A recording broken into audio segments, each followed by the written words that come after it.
obviously the economy has been a big part of your platform, and you mentioned it in your opening statement, mentioned it in answer to one of the questions already.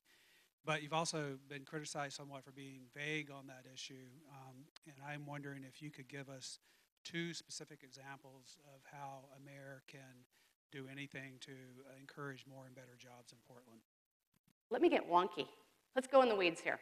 So I'll give you two, and I've got 20. So here's one. We currently have a job delaying permitting system at the city.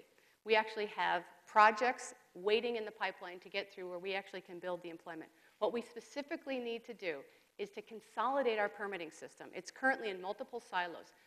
There was an attempt to do it before, was unable to actually complete that. We need to consolidate it into one bureau, the Bureau of Development Services. We need to have a single chain of command on decision making that the Bureau will report to the mayor.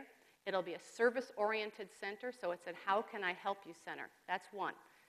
Two, now this is going to go in the weeds. I look at each industry individually, and let's take the tech sector.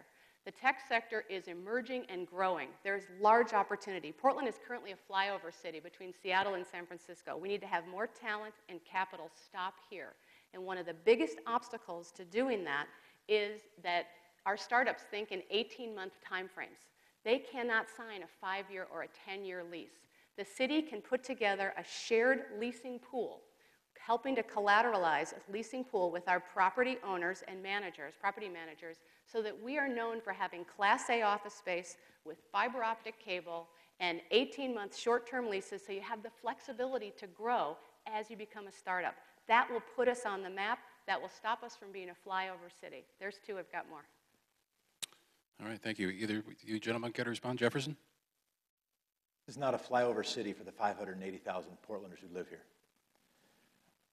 I think we have to be rethinking some of our frame around economic development, where so much of our conversation is about what tax breaks we can offer, what we can give to developers so that they might develop without paying the charges they're supposed to pay for parks, streets, and sidewalks, in the hopes they'll do something.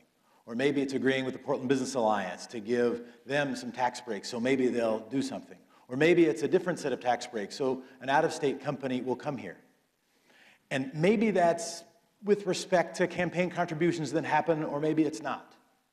But setting that aside, we have a failed idea too often. There is a failed idea in the political conversation that the best way that we will build our economy is through tax breaks and boondoggles, projects we can't afford, or giving away tax giveaways to people at the upper end of the income scale while everybody else's fees get increased and everybody else's services get cut.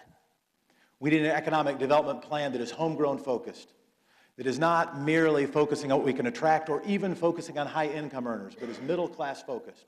That yes, I absolutely agree that is related to startups, but not only those that will grow fast, but also those that might grow slow, making sure we are first and foremost taking care of the basics so that this is a fantastic place to live, because that will be the best place that a mayor can play to make our economy strong. Charlie? I think there are three things that the city should do to grow the economy. Do our job, make better connections, and then support the people that are growing those jobs. Let me talk about all three. First, do our job right. The city's job is basic municipal services. Are we repaving the streets? Not at the moment. In fact, we're only proposing this year, the city is only proposing to repave a fifth of the number of street miles that were getting repaved every year when I was in charge of transportation, even though we had half the budget. The city's going backwards in street repaving right now. We're letting the streets fall apart.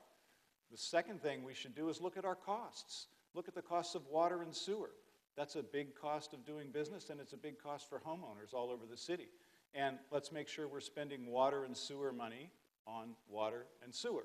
Another problem the current city council is having, and they're getting sued over it. So do our job. Make connections. Organizations like the Portland Workforce Alliance that connect the kids in our schools to community colleges and universities and work. And then third, be a promoter and a marketer, but not sell out with tax breaks. One of my first phone calls, if I'm elected, will be to Tim Boyle at Columbia Sportswear, who almost bought a building and then had it purchased by Multnomah County, left town mad. I'm going to call him and say, what's it going to take to get you back to your hometown? let's find a place for you to come back to Portland and grow and support those industries that do want to grow here, large and small.